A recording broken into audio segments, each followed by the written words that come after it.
성도 여러분 안녕하십니까? 수요 메시지 시간입니다. 오늘은 다윗의 삶을 바라보면서 함께 은혜를 얻고자 합니다. 한마디로 다윗의 삶을 표현한다면 기도의 사람이었다라고 평가할 수 있을 것입니다.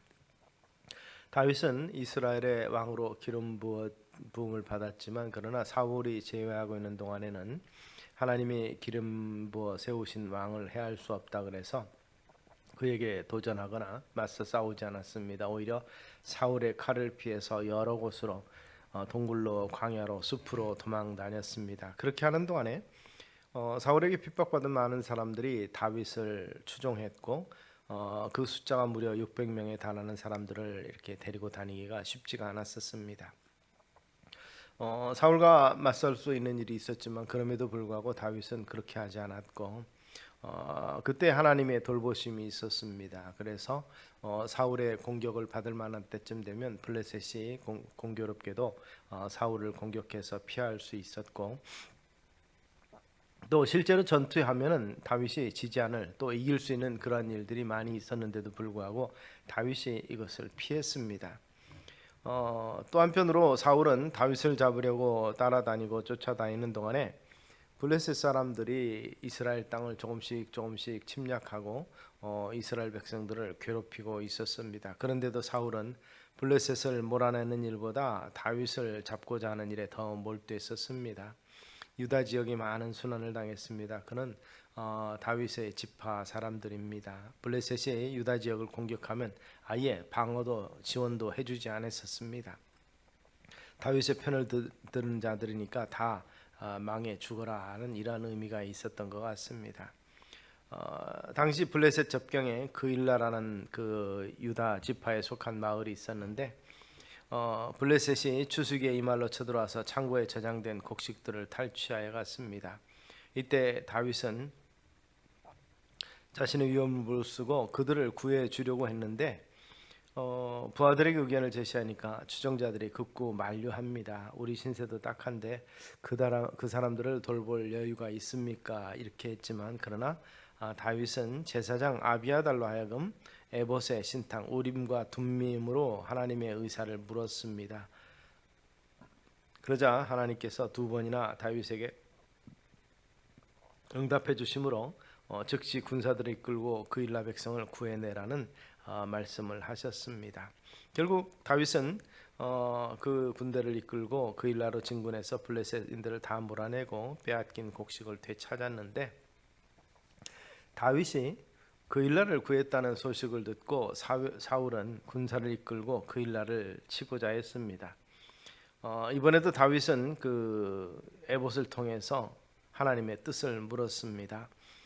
그런데 하나님 응답하시기를 그일라 사람들이 배신하고 사울에게 다윗의 정보를 다윗을 그들에게 내어주고자 할 거라는 말씀을 들어서 불평하지 않고 그는 미련 없이 그곳을 떠나 또다시 도망길에 오르게 된 것입니다.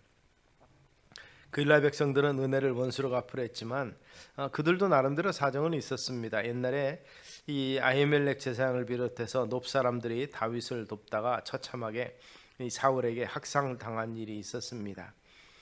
그러나 하나님은 살아계시고 그의 종들을 보호해준다는 사실을 믿어야 될 텐데 그들은 그것을 확신하지 못했습니다. 위험에 처한 다윗이 하나님께 기도했을 때 하나님은 저들의 공모를 실패하게 만드셨고 하나님은 그의 편이 되어 주셨던 것을 볼 수가 있습니다. 다윗은 이 블레셋을 치고자 할 때도 하나님께 기도함으로 그 응답을 들었고 자신의 위험이 다가온 것을 알았을 때 또한 기도했던 것을 볼 수가 있습니다. 그러나 내가 유다 족속을 긍휼히 여겨 저희 하나님 여호와로 구원하겠고 활과 칼이나 전쟁이나 말과 마병으로 구원하지 아니하리라는 호세아서 말씀을 우리는 생각나게 합니다. 그러므로 문제가 생겨서 어려울 때 사람에게 가지 말고 제일 먼저 하나님을 찾아 기도해야 할 것입니다. 우리에게는 역사를 그의 주권대로 통치하시는 전능하신 하나님이 계십니다. 그리고 다윗은 분명히 하나님의 뜻을 알고 싶었을 때 기도했습니다. 다윗은 꼭 필요한 말만을 기도했는데 중언부언하는 기도가 아니라 지속적으로 필요한 말씀만을 하나님 앞에 구합니다.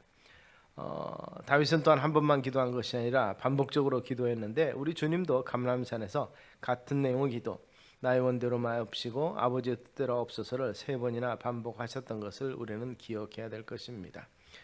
반복적인 기도와 중언부언의 기도는 분명히 다를 것입니다. 우리 역시 기도한 것이 응답될 때까지 지속적으로 기도해야 될 것입니다. 그는 또한 확신이 설 때까지 기도했습니다. 당시 에봇은 하나님의 뜻을 묻고 응답을 받을 때 사용을 했는데 이것은 다윗에게 기도할 때 확신을 주는 것이었습니다. 우리에게 필요한 것은 기도할 때 이미 받은 줄로 여기라는 주님의 확신의 말씀입니다. 기도 응답의 저울이라 어떤 분은 그렇게 표현했는데 다윗은 마침내 하나님의 뜻을 알게 되었고 하나님의 보호하심과 인도하심을 덧입게 됐던 사실을 우리는 발견하게 됩니다. 여기에 또한 하나님께서는 요나단을 통해서 다윗을 위로하는 모습을 보게 됩니다. 다윗이 숨어있는 엔게디 굴로 보내어서 오히려 사울을 살려주게 하고 그의 강팍한 마음도 열게 하셨습니다. 원수로 하여금 자기의 불의를 깨닫도록 역사하셨고 또 세상에 다윗의 의로움이 드러나게 만들어신 분이 우리 하나님이십니다. 하나님의 놀라운 역사죠. 지혜의 사람이라고도 평가받고 능력의 사람이라고도 평가받는 또 승리하는 다윗이라는 평가도 받지만 그러나 그는 먼저 기도하는 사람이었던 것을 우리는 기억하시고 주님의 분명한 응답을 받기 위해서 우리의 생각과 판단이 아닌 하나님의 뜻과 하나님의 선한 인도하심을 알 수 있는 우리 비결을 위해서 기도할 수 있는 우리가 되시기를 소망합니다. 그래서 하나님의 시각을 통해서 하나님의 섭리하시는 역사를 바라볼 수 있는 영안이 띄어질 수 있게 되기를 주의 이름으로 축원합니다. 기도하겠습니다. 살아계신 아버지 하나님, 삶에 살아가는 과정 가운데 있는 여러 가지 어려움들을 하나님께 묻고 우리의 문제를 해결해 주시며 믿음으로 승리하며 살아가도록 만들어 주시는 우리 주 하나님이신 것을 늘 믿고 확신하는 기도의 사람들이 다 될 수 있도록 은혜를 더하옵소서. 기도의 사람 다윗과 같이 어떤 문제든지 주님께 의지하고 주님께 묻고 주의 응답을 듣고 움직이는 믿음의 삶이 우리 가운데 펼쳐지게 하옵소서. 예수님 이름으로 기도드리옵나이다. 아멘.